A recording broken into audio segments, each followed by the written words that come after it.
પોરબંદરના કેટલાક યુવક યુવતીઓ બેંકોકમાં ફસાયા છે, જે મામલે ગુજરાત ન્યૂઝ પોરબંદરે આ યુવાધનનો સંપર્ક કરવા પ્રયાસ કર્યો હતો।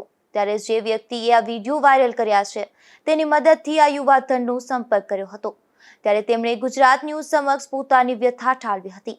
જુઓ પોરબંદરના યુવાધનની વિદેશમાં વેદના। જય હિન્દ। હું ગુજરાતથી અમે 19 જણા અહીંયા થાઈમાં આવ્યા છે, બેંકોક પોરબંદરથી। અમારે અહીંયા ફસાયેલા છે, અમે 2 મહિનાથી અહીંયા ફસાઈ ગયા છે।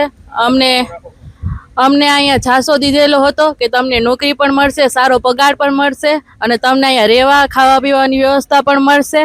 એમાં આ છે અમિત કુમાર છે, આ એક તુષાર સાદિયા છે જે પોરબંદર છે, હાલમાં સાયપ્રસ છે। અને અમને અહીંયા 4 દિવસથી અમે અહીંયા રહેતા નથી। 4 દિવસથી અમને અહીંયા હોટલ બુકિંગ પણ લઈ લીધું છે। 4 દિવસથી અમને અહીંયા રોડ ઉપર આવી દીધા છે, જમવાના પૈસા અને કંઈ પણ નથી। અમારું બુકિંગ આ કરાવતો એની અમારું બુકિંગ પણ લઈ લીધું છે। અમે રોડ ઉપર અત્યારે 2 દિવસથી રહીએ છીએ। મેન માણસ આ છે અને અમે આવ્યા છે ગુજરાતના પોરબંદરના તુષાર સાદિયા થ્રુ। એટલે અમને અહીંયા હેરાન કર્યા અને અમારે જોડે મોટો ફ્રોડ કર્યો છે અને હવે એ લોકો અમારો ફોન પણ નથી ઉપાડતા અને કંઈ નથી કરતા। અમારા પાસે 1 રૂપિયો પણ નથી કે અમે ઇન્ડિયા જઈ શકીએ। અમારી પાસે કઈ રૂપિયો નથી। 3 લાખ અમે ભર્યા છે, 50,000 થાય બાદ અમે કરન્સી લઈને આવ્યા હતા, એનું અમે અહીંયા ખાધું પીધું અમે રહ્યા। અત્યારે હવે અમારી પાસે કંઈ નથી, રહેવા પણ નથી અને ખાવા પૈસો પણ નથી। प्रशासन से हमारा निवेदन है कि हमको इंडिया घर बुला दे और इंडियन कम्युनिटी द्वारा हमको मदद मिली है, उसके लिए धन्यवाद। और हम इंडिया जाने के लिए जल्दी पहुंचा दो। તમારી સાથે શું ઘટના ઘટી, આખો ઘટનાક્રમ કહેશો મને? હા ચોક્કસ। હું સોલંકી અલ્પા છું, હું પ્રોપર પોરબંદર ની છું।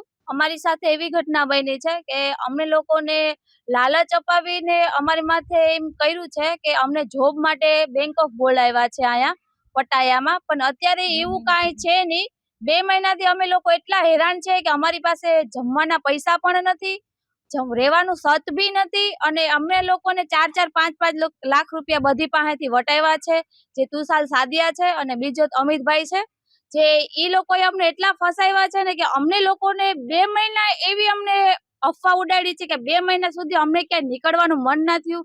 જે લોકો અહીંયા અમને વાયા કોન્ટેક્ટ થયા છે આ ભાઈના બધીના, એ બધાએ અમને જે આ બધું તંત્ર રચ્યું છે અને એ લોકો અમને ઇન્ડિયા પહોંચાડવાની કોશિશ કરે છે, મદદ કરે છે। તો એ લોકોની બધાના અમે લોકો બધા તરફથી આભાર વ્યક્ત કરીએ છીએ। અને અમાર લોકો એટલું ફ્રોડ થયું છે કે તમે લોકો ગમે તે લોકો આવો, પહેલા પણ છે ને બધું જાણી જોડીને આવજો, કેમ કે અહીંયા ઇન્ડિયામાં જે બી વ્યક્તિ આવે ને પહેલા બધું જાણવાનું શું છે શું નથી, અને એજન્ટ પહેલા પહોંચવો જોઈએ। જે તમે જગ્યાએ જાઓ છો પહેલા ત્યાં એજન્ટ પહોંચવો જોઈએ, પછી તમે જાજો। કેમ કે અમારે લીધે અમારે એટલો પ્રોબ્લેમ થયો છે કે એજન્ટ તો અમને મળવા બી નથી આવ્યો કે અહીંયા શું છે શું નથી, એ અમને લોકોને ખબર નથી। વાયા ભાઈ વાયા અમને કોન્ટેક્ટ કર્યો અને વાયા બધું આ થયું છે। અમે લોકો અત્યારે એટલા બધા ફસાયેલા છે કે તમે એની કોઈ રાહ ના પૂછો। હું બીજા બેન ને આપું છું, ઈ પણ તમને બધી રાહ આપે છે।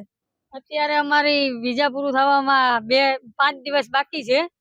બાકી એટલા દિવસથી અમે અહીંયા હેરાઈને જતા। B2 હોટલમાં કામ કરવાનું છે ને વર્ક વિઝા અપાવીશ ને 50,000 સેલેરી અપાવીશ ને જમવાનું બધું ફ્રી અપાવી, પણ અહીંયા જમવાનું એક ટાઈમમાં પણ અમને નતા આપતા ને અત્યારે 2 દિવસથી હોટલ બુકિંગ પણ અમારું નથી। તમે કેટલા જણા આવ્યા છો ટોટલ? 19 જણા છે અમે લોકો બધા પોરબંદરથી ને।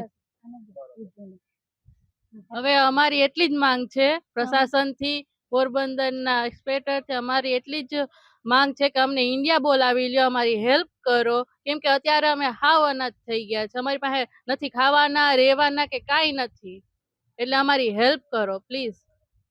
ખાવા પીવાની વ્યવસ્થા ઇન્ડિયન કોમિટી પટાયા તરફથી અમારી થઈ ગઈ છે, એ માટે હું એનો આભાર માનું છું। પણ અમારું એટલું માન રાખો કે અમારી ટિકિટ કરાવી દો।